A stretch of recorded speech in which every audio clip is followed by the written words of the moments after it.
নমস্কার, আমি প্রত্যয় নতুন ভিডিওতে আপনাদের সকলকে স্বাগত। জিদ্দা আবার কিন্তু ব্যাক করতে চলেছে। দেখুন 30শে নভেম্বর হচ্ছে জিদ্দার বার্থডে। তার আগে এরকম একটা নিউজ, মানে আমাদের মতো যারা ফ্যান আছে, মানে জিদ্দার মানে পাগল করা ফ্যান, তাদের জন্য এটা বিরাট আনন্দের খবর। মানে অনেকদিন আগে এটা শোনা যাচ্ছিল জিদ্দার লায়ন পোস্টপোন হয়ে গেছে, এটা শেলভড হয়ে গেছে, এটা আর হবে না, এরকম নানা রকম গুজব ছড়িয়ে পড়েছে এবং সেটা নিয়ে অনেকে ভিডিও করে ফলাও করে বলে দিয়েছে মানে একটু অপেক্ষা করো জাস্ট। মানে এটা তো হতেই পারে, কিছু একটা প্রবলেম হতে পারে বা টেকনিক্যাল ইস্যু বা বাজেট রিলেটেড কিছু। তা এখানকার একটি নামী পত্রিকা থেকে জানা গেছে যে বাজেট সংক্রান্তই কিন্তু ইস্যু, কেননা জিদ্দার এই যে লায়ন সিনেমাটা আসতে চলেছে তার বিরাট বড় জাহাজের দরকার। এই জাহাজের একটা বিরাট বড় শুটিং এর দৃশ্য আছে, হতে পারে সেটা বিরাট বড় অ্যাকশনের দৃশ্য।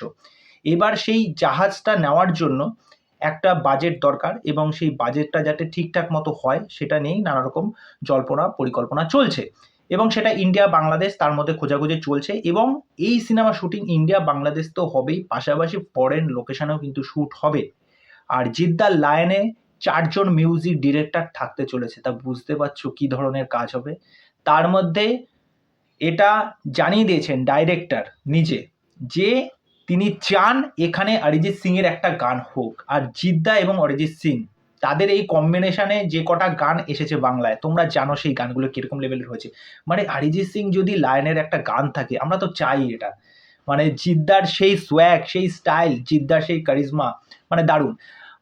তা এখানে 2 জন অ্যাক্টরের নাম শোনা গেছে যে বাংলাদেশি অ্যাক্টর। একজন হচ্ছে আমাদের নিশো ভাই এবং আরেকজন হচ্ছে শারিফুল রাজ মনে হয়। তা তাদেরকে নিয়েও নানা রকম একটু দোনামোনা চলছিল, কেননা নিশো ভাইয়ের পরের বছর একটা বড় কাজ আসার কথা ছিল, কিন্তু সেইটা শোনা যাচ্ছে সেটা পোস্টপোন হয়ে গেছে।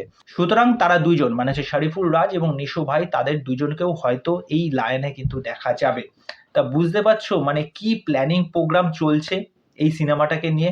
এবং রায়ান রাফি এবং জিৎ, তাদের এই কম্বিনেশনটা জাস্ট যখন আসবে না, সেটা জাস্ট ব্লাস্ট হয়ে যাবে। এবং শোনা যাচ্ছে যে ডিসেম্বর মাস থেকে শুটিং হওয়ার কথা ছিল, কিন্তু ডিসেম্বর মাস থেকে কিন্তু শুটিং হবে না, এটা কিন্তু শুটিং হবে জানুয়ারি মাস থেকে। এবং এই সমস্ত আপডেট একটি নামী পত্রিকা থেকে পাওয়া গেছে এবং এখানকার যে প্রডিউসার আছে তিনি এই বিষয়টা পুরো কিন্তু খোলসা করে দেন।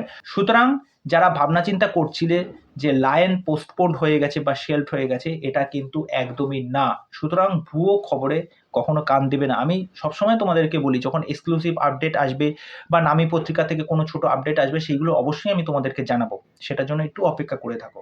তা সেই ব্যাপারটা চলেই আসলো। তা পরবর্তী আপডেট হচ্ছে যিশু সেনগুপ্তকে কেন্দ্র করে শাহরুখ খানের যে আপকামিং সিনেমা আসছে দ্য কিং, যেটা সুজয় ঘোষ পরিচালনায়।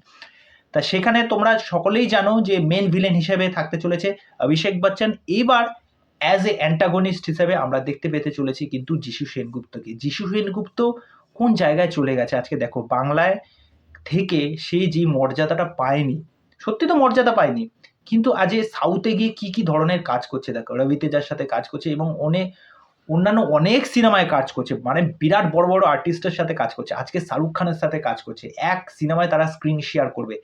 এই কম্বিনেশনটা দেখার জন্য তো আমি সত্যি মুখিয়ে আছি। আমার এই আপডেটটা দুর্দান্ত লাগলো। তা দেখা যাক যিশু সেনগুপ্তকে আমরা এখানে কিভাবে পাই। তা এই দুটো আপডেট তোমাদের কেমন লাগলো সেটা অবশ্যই আমাকে কমেন্ট করে জানাও। তো চলো আজকের ভিডিও এখানেই শেষ করছি, পরবর্তী ভিডিওতে আবার দেখা হবে। আর চ্যানেলে এসে চ্যানেলটাকে সাবস্ক্রাইব করে দে, এইভাবে সাথে থেকো, পাশে থেকো। নমস্কার।